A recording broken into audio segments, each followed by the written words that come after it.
Assalamu alaikum. I'm Samra Batul. It's BS Math second semester class and the subject is linear algebra and its application. कैसे हैं आप सब लोग? जी after vacations ये आपका second lecture है और वैसे ये 12th लेक्चर है आई थिंक सो। हाँ जी 12th लेक्चर है। टॉपिक जो आपका चल रहा है कंटिन्यू है वो है system of linear equations, solution of system of linear equations. और उसको सॉल्व करने के लिए आपने दो मेथड्स किए हैं, गॉस जॉर्डन एलिमिनेशन मेथड और गॉसियन एलिमिनेशन मेथड।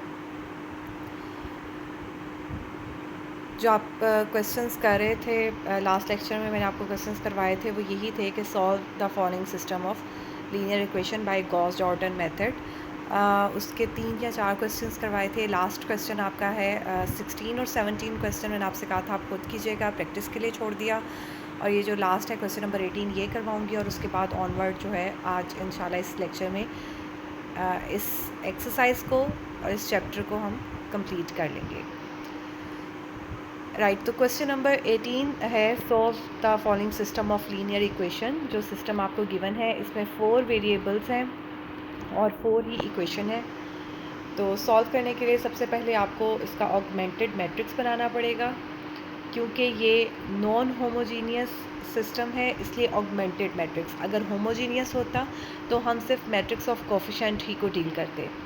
राइट, तो ऑगमेंटेड मैट्रिक्स ये हमारे पास आ गया A B is equal to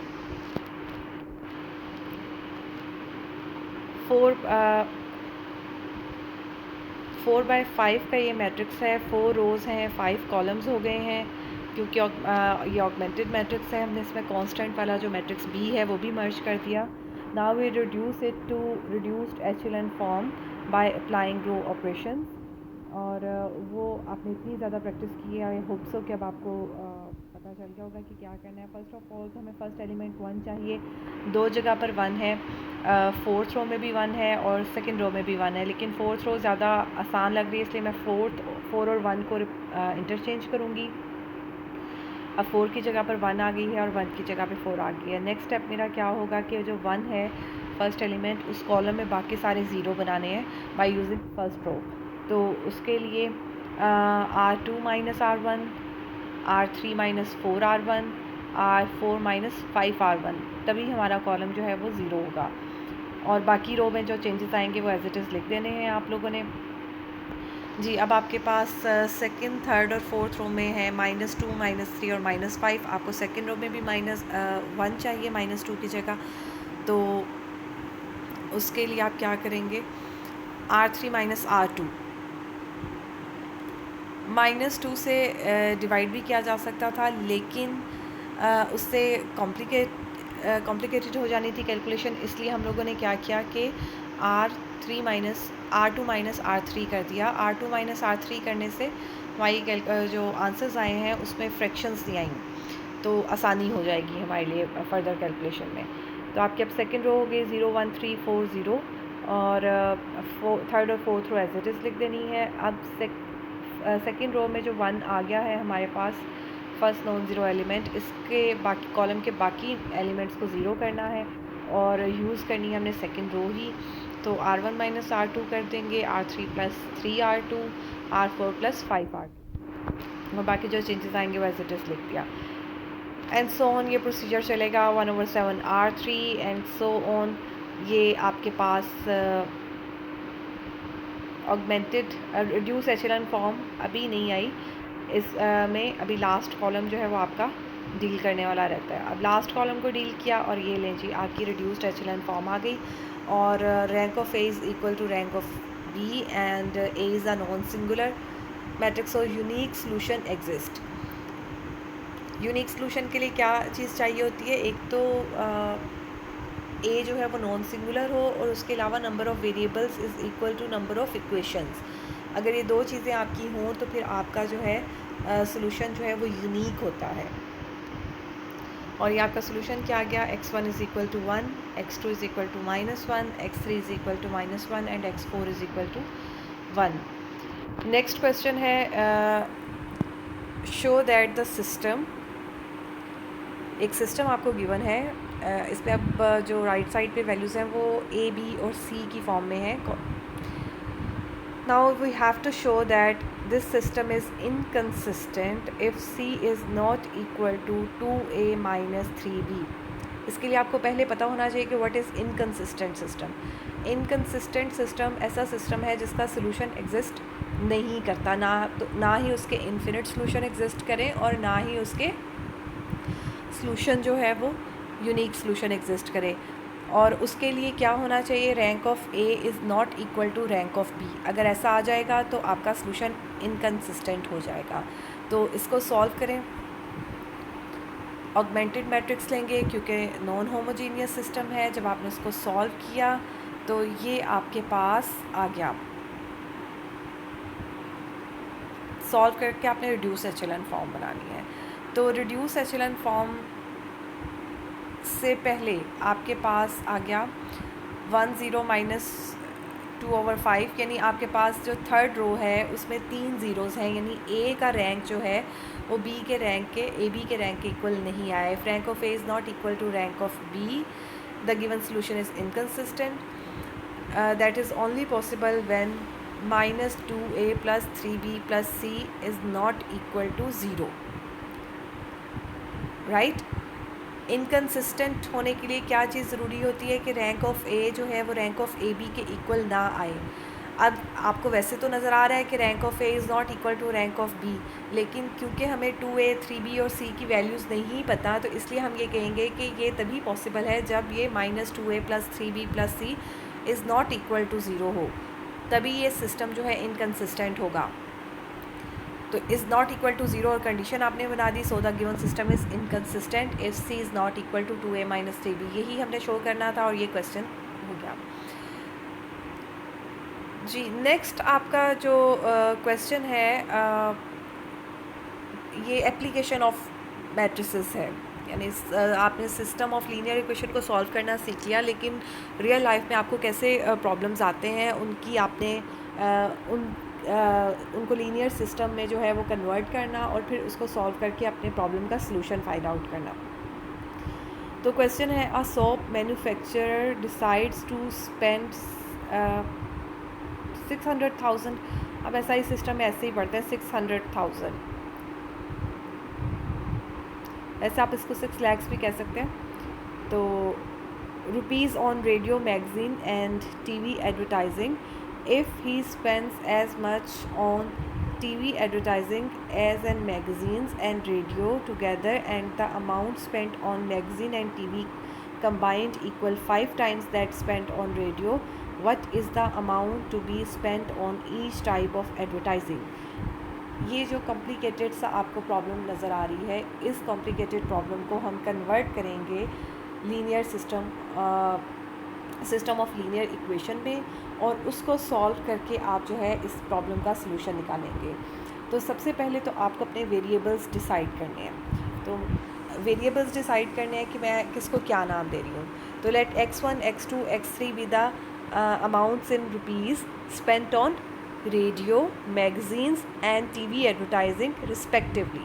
radio, magazines and TV advertising, ये 3 वेरिएबल्स इसमें इन्वॉल्व हैं. x1 x2 x3 उनको नाम दे दिया. अब इन कंडीशंस को फॉलो करते हुए आपने इसका बनाना है.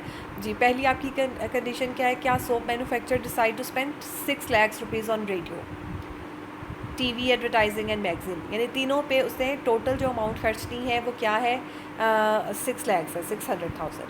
तो x1 + x2 + x3 आपके पास क्या आ गया, 600,000. एक आपकी इक्वेशन ये बन गई. दूसरी इक्वेशन के लिए प्रॉब्लम को आगे देखेंगे. If he spends as much on TV advertising as on magazines and radio together, यानी टीवी एडवर्टाइजिंग और पे जो अमाउंट हो रही है, मतलब x3 is equal to x1 + x2. Right, क्योंकि हमने मैगज़ीन और रेडियो को x1 और x2 नाम दिया था और टीवी को x1. लास्ट आपकी क्या है condition, and the amount spent on magazines and TV combined equals 5 times that spent on radio. TV की और मैगज़ीन की जो कंबाइंड अमाउंट है, यानी x2 + x3 this is equal to 5x1. Now what is the amount to be spent on each type of advertising, यानी हमने find क्या करनी है, हमने x1, x2 और x3 की वैल्यूज़ फाइंड आउट करनी है। और 3 वेरिएबल्स इन्वॉल्व हैं यहाँ पर, हमारे पास 3 इक्वेशंस हमारे पास बन गई हैं। System of linear equation with कौन सा सिस्टम है ये, नॉन होमोजीनियस है या होमोजीनियस है?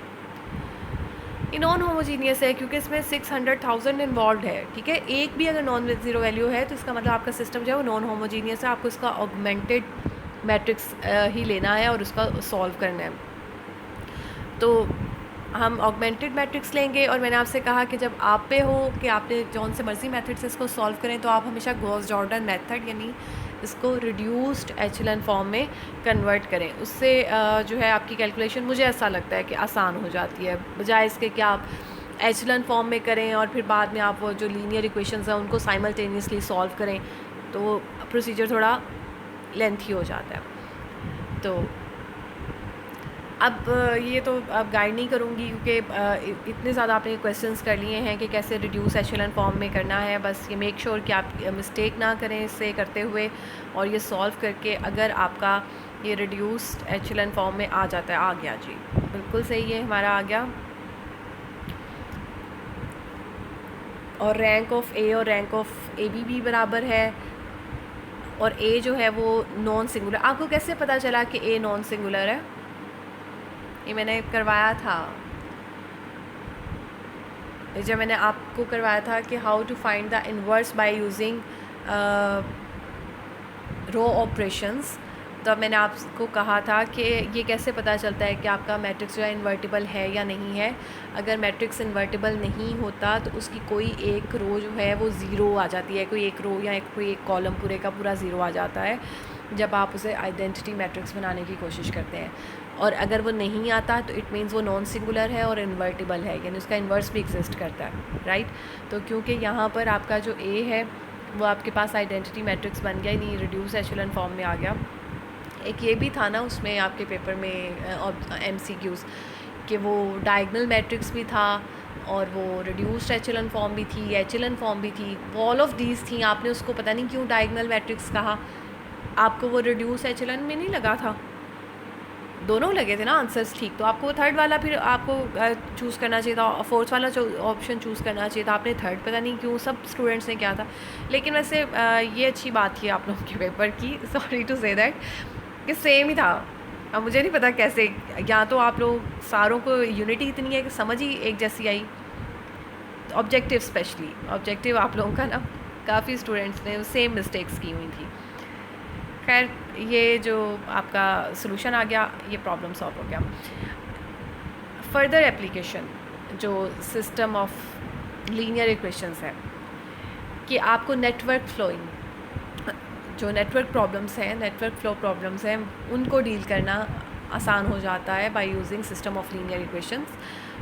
तो जैसे कि ये प्रॉब्लम आपके सामने है, ये क्वेश्चन ही है सारा अभी, ठीक है। आपने इसको सिस्टम ऑफ लीनियर इक्वेशन में कन्वर्ट करना है, सॉल्व करना है और उसका फिर सोल्यूशन निकाल देना है। जो रिक्वायर्ड हो आपको, जो भी आप इसमें से फाइंड आउट करना चाहें वो आपने फाइंड कर देना है जी। क्वेश्चन है traffic counts submitted the following information for March 23 from 7 PM to 8 PM on the following roads of Lahore। मतलब लाहौर की जो रोड्स हैं 7 PM से 8 PM तक उस पर जो ट्रैफिक का फ़्लो है वो इस तरह से गिवन है इस नेटवर्क में। इस नेटवर्क को ध्यान से देखेंगे, फिर इसको नाम देंगे हम वेरिएबल्स को और फिर उससे इक्वेशन बनाएंगे जी। हाँ जी, traffic counter submitted the following information for March 23 from 7 PM to 8 PM on the following roads of Lahore. ये रोड्स के नाम लिखे हुए हैं और उस पर जो ट्रैफिक की जितनी ट्रैफिक का फ़्लो है वो रिप्रेजेंट किया है कि कितने व्हीकल्स गुजरे, 600, 100 एंड सो ऑन। और आपने करना क्या है, फर्स्ट आपका पार्ट है construct a mathematical model that describes this system carefully labeling the variables you introduce। पहला पार्ट तो आपका ये है कि आपने सिर्फ सिस्टम बनाना है, फिर सेकंड पार्ट में कंडीशन एक दे दी है, उस कंडीशन के साथ फर्दर आपने सिचुएशन वो मैं बाद में पढ़ती हूँ, ठीक है। पहले फर्स्ट पार्ट को आप फोकस करें। Construct a mathematical model that describes this system carefully, labelling the variables you introduce.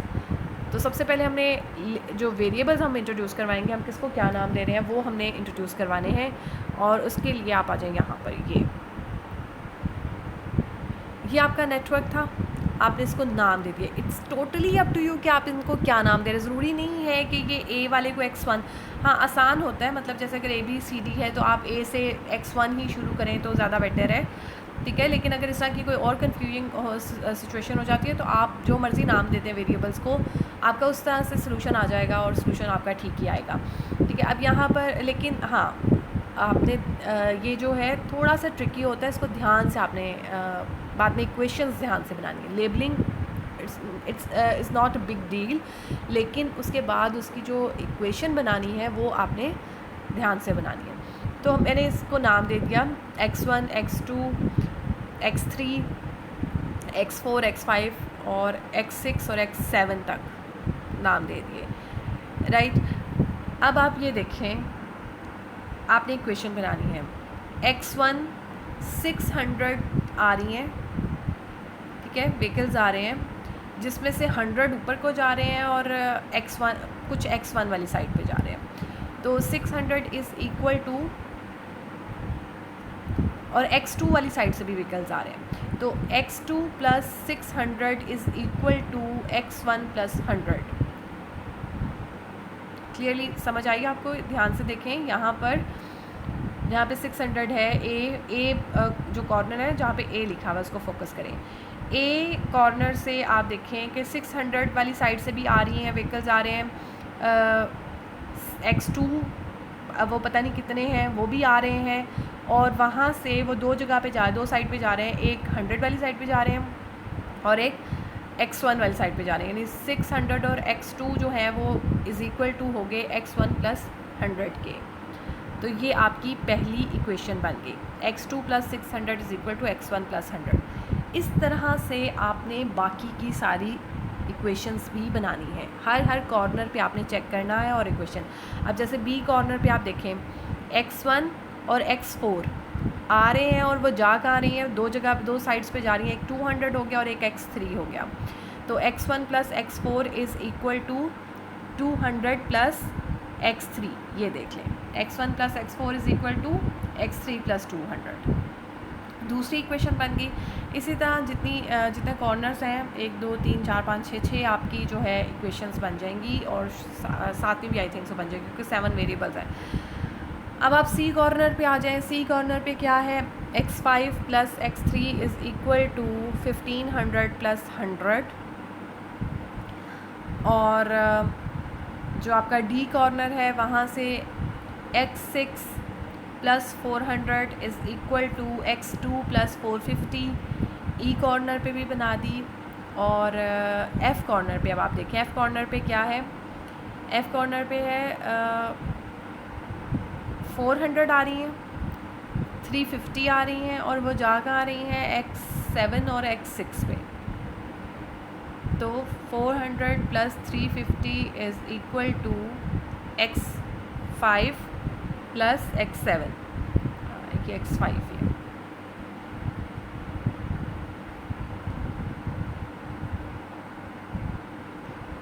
जी, तो ये आपकी 6 इक्वेशंस बन गई, 1 2 3 4 5 6, ABCDEF,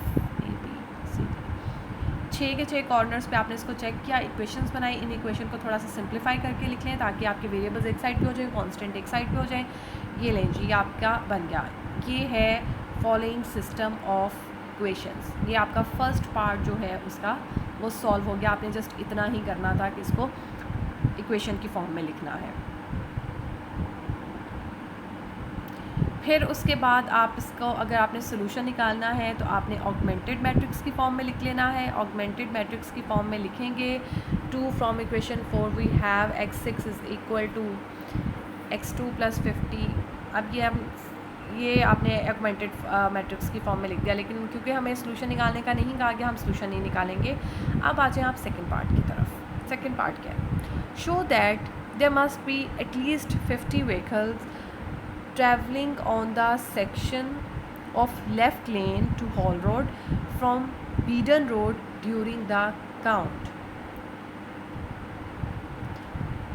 Left lane to Hall Road from Beedon Road during the count.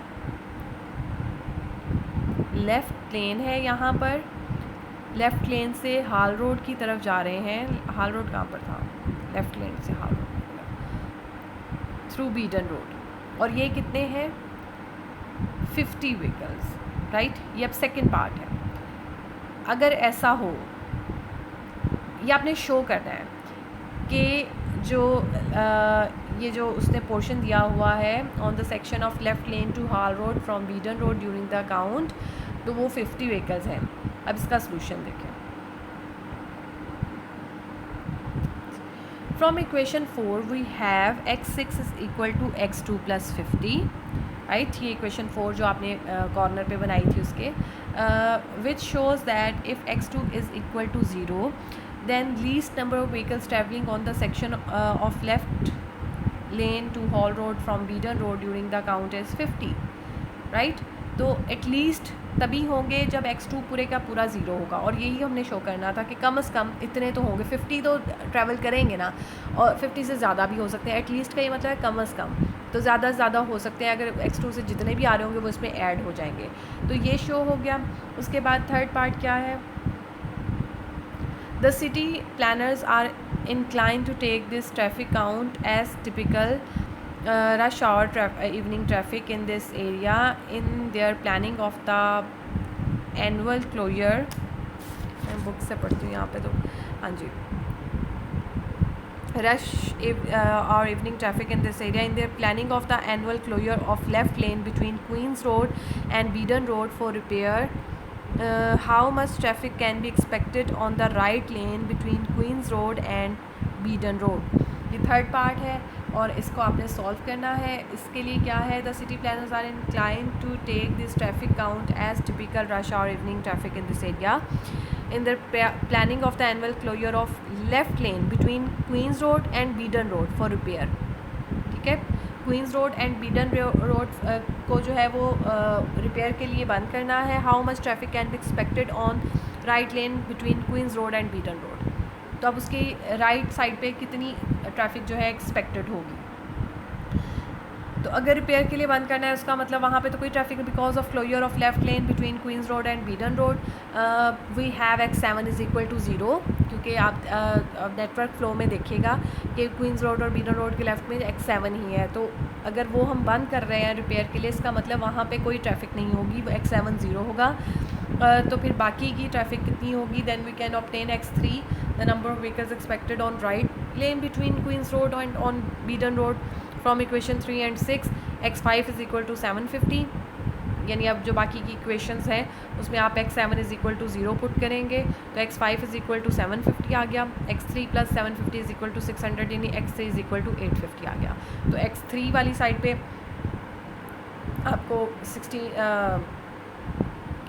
जो x5 है वो 750 व्हीकल्स हैं और x3 जो है 850 व्हीकल्स एक्सपेक्टेड होंगे वहाँ पर। तो इस तरह से आपने नेटवर्क फ्लो, वैसे ये इतना ज़्यादा इम्पॉर्टेंट टॉपिक नहीं है, लेकिन फिर भी क्योंकि आपके सिलेबस में इंक्लूडेड है तो मैंने ये क्वेश्चंस करवा दिए। ये 3 क्वेश्चंस हैं आपके पास बुक में इस से रिलेटेड और एक एग्ज़ाम्पल है, तो आप इसको ऐसा करें बार बार कर लें ताकि आपकी प्रैक्टिस हो जाए। इसके अलावा अगर ये आप अच्छे से प्रैक्टिस आपकी हो जाएगी और आपको समझ आ जाएगा तो फिर इजीली आप इसके जो है ना वो क्वेश्चन अगर आ जाता है पेपर में तो आप अटैम्प्ट कर लेंगे, लेकिन इसके चांसेस इतने ज़्यादा नहीं हैं नेटवर्क फ्लो प्रॉब्लम के आने के। और 6:24 मिनट्स हो गए हैं आपके, अभी 10 मिनट्स रहते हैं। मैं एक क्वेश्चन और करवा देती हूँ आपको, ठीक है। 21, 22, 23, 24, हाँ जी 4 यहाँ पर हैं और एक एग्जाम्पल है इसकी, मैं बुक से भी साथ साथ आपका देख कर बता रही हूँ। तो ये 5 क्वेश्चंस हैं जस्ट, ठीक है।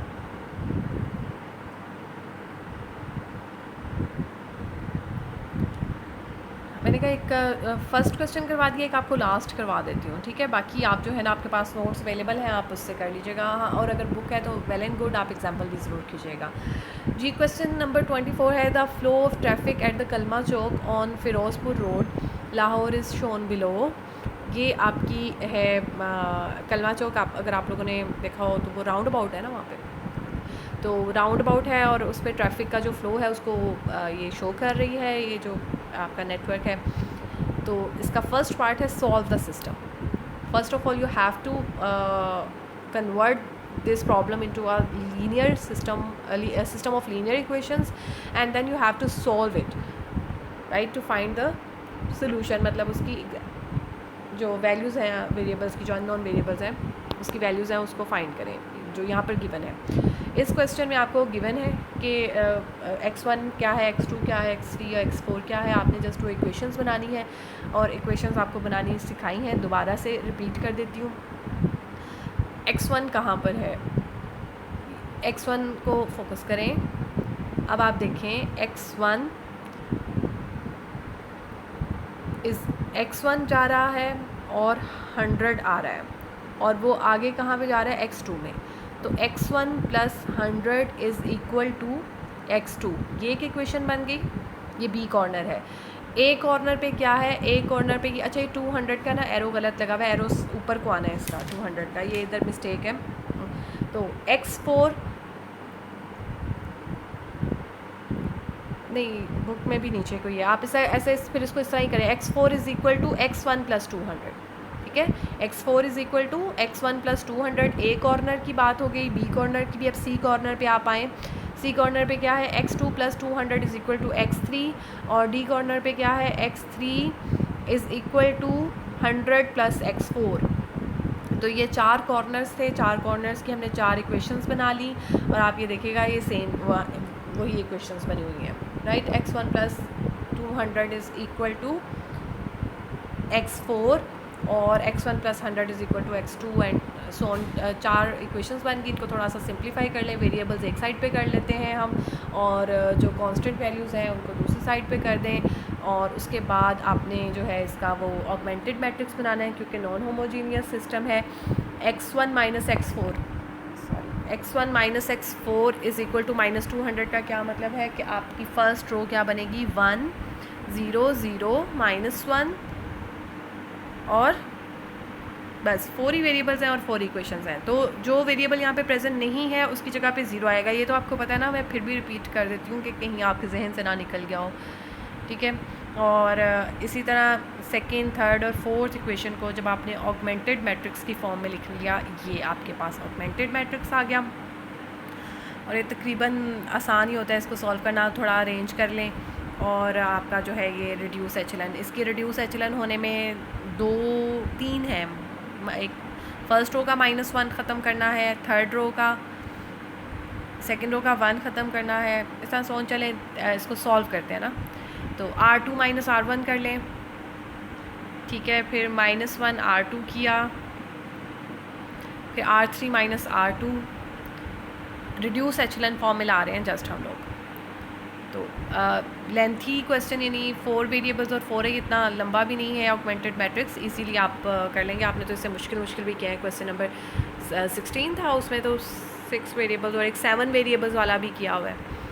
तो ये फाइनली जो है हमारे पास आ गया रिड्यूस एचलन। और रिड्यूस एचलन फॉर्म में लाते लाते हमें पता चला कि इसकी जो लास्ट रो है वो 0 हो गई। अब इससे आपको एक चीज़ तो ये पता चली कि ए जो है वो सिंगुलर मैट्रिक्स है, उसका डिटर्मिनेंट जो है वो 0 होगा, जो कोफिशिएंट मैट्रिक्स है, ठीक है।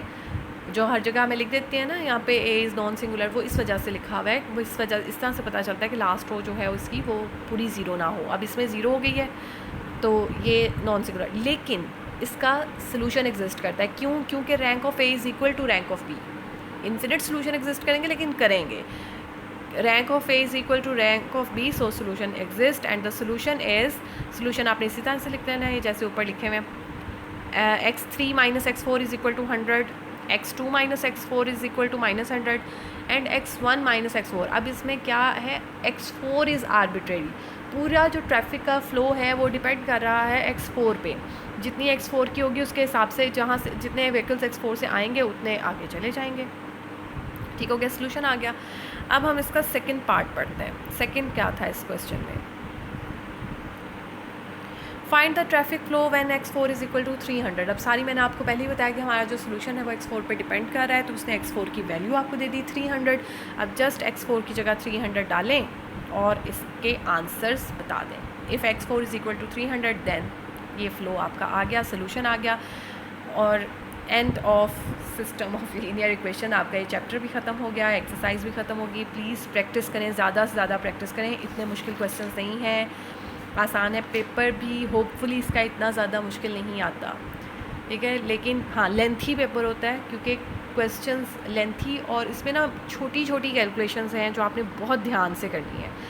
स्टूडेंट्स जो है वो कैलकुलेशन में मिस्टेक कर जाते हैं, और फिर अच्छा, एक और चीज़ जो मैं इस ये क्वेश्चंस करवाते हुए स्टूडेंट्स को कहती हूँ कि अल्लाह ना करे, लेकिन अगर आपकी कोई मिस्टेक हो जाती है, कोई आपको रिड्यूस एचेलन फॉर्म में कन्वर्ट करते हुए या ये रो ऑपरेशंस करते हुए आपकी कोई भी मिस्टेक हो जाती है क्वेश्चन में, तो और आपको रियलाइज़ हो जाता है कि जी यहाँ पे मैंने मिस्टेक, तो स्टूडेंट्स क्या करते हैं, उसको ठीक करने की कोशिश करते हैं उसी क्वेश्चन में, और उन कॉन्फिडेंटली वो करते हैं कि जी हम ठीक कर लेंगे, यहाँ से ये हुआ, यहाँ से। तो मेरी सजेशन यही है कि आप उस क्वेश्चन को दोबारा कर लें, ठीक है। आपको ऐसा लगेगा कि दोबारा करने में बहुत टाइम वेस्ट होगा, नहीं, दोबारा करने में उससे कम टाइम लगेगा जितना उसको प्रॉब्लम, क्योंकि एक से दूसरा स्टेप आपका इंटर रिलेटेड है। आप कोई छोटी सी मिस्टेक हो गई किसी रो में, किसी कैलकुलेशन में, उससे फिर आपने अगली रो को डील किया, फिर उससे अगली रो पे ऑपरेशन किया, वो एक अजीब सी एक वो सीक्वेंस है ना, तो वो सीक्वेंस को ठीक करना पॉसिबल नहीं होता। मुझसे तो कभी नहीं हुई। अगर मेरे से कभी कोई मिस्टेक हो जाती है क्वेश्चन में, तो मैं उसको उधर ही ठीक करने की कोशिश करूँ तो वो एक और मेस क्रिएट हो जाता है। तो उससे मच बेटर है कि कम टाइम में आप दोबारा से उस क्वेश्चन को अटैम्प्ट कर लें। और अगर आपको कोई आ जाता है, हाँ, और एक मैथ्स करते हुए ना थोड़ा सा ये भी हो जाता है कि बाज़ औक़ात एक क्वेश्चन में गलती होती है, वहाँ पे गलती बार बार होती है, छोड़ दें, थोड़ी देर के लिए छोड़ दें, दूसरा क्वेश्चन कर लें, और उसके बाद जब आप थोड़े से रिलैक्स हो जाएंगे, आपका दूसरा क्वेश्चन ठीक हो गया, बाकी पेपर ठीक हो गया, फिर जब आप रिलैक्स होकर क्वेश्चन करते हैं तो गलती के चांसेस कम होते हैं। तो एक तो ये है कि नेक्स्ट जो हमारा टॉपिक है वो इंशाल्लाह डिटर्मिनेंट्स का है, मैट्रिक्स से ही रिलेटेड है। लीनियर अलजेब्रा आपका मैट्रिक्स ही मैट्रिक्स चलते रहेंगे, लेकिन हाँ वो इससे थोड़ा हट के आ जाएगा, इन्वर्स वगैरह और ये वो चीज़ें। सिस्टम ऑफ लीनियर इक्वेशन जो है वो उसमें भी सॉल्व करेंगे एक और मेथड से। गॉस जॉर्डन और गॉसियन एलिमिनेशन मेथड यहाँ तक ही था। तो बस आपने ये थोड़ा सा ख्याल करना है कि एक आपकी डेफिनेशंस जो हैं सारी टाइप्स ऑफ मैट्रिसेस और ये वो, आप BS मैथ करें, आपको हर चीज़ जो है कॉन्सेप्चुअल आप जो है वो क्लियर होने चाहिए, कॉन्सेप्ट्स आपके बहुत ज़्यादा क्लियर होने चाहिए, और आपको डीपली इसको एनालिसिस करना चाहिए कि ऐसा क्यों है। थेरम्स जो हैं ऐसा लगता है कि नहीं इम्पॉर्टेंट हैं, BS मैथ में थेरम्स भी इम्पॉर्टेंट। हाँ, इस जो आपका ये सिलेबस है इसमें क्वेश्चंस भी बहुत ज़्यादा, यानी मार्जिन बहुत ज़्यादा है पेपर बनाने के लिए। वो डेफिनेशंस भी दे सकता है, थेरम्स भी एग्जामिनर जो है वो आपको दे सकता है, और क्वेश्चंस की भी उसके पास बहुत ज़्यादा चॉइस है। तो सिलेबस कम है, लेकिन जो है वो आपने बहुत अच्छी तरह से तैयार करना है, और उसकी बार बार प्रैक्टिस, क्वेश्चंस की बार बार प्रैक्टिस करें, थेरम्स की बार बार प्रैक्टिस करें, ठीक है, ताकि मिस्टेक के चांसेस कम से कम हो। ओके जी, टेक केयर, अल्लाह हाफ़िज़।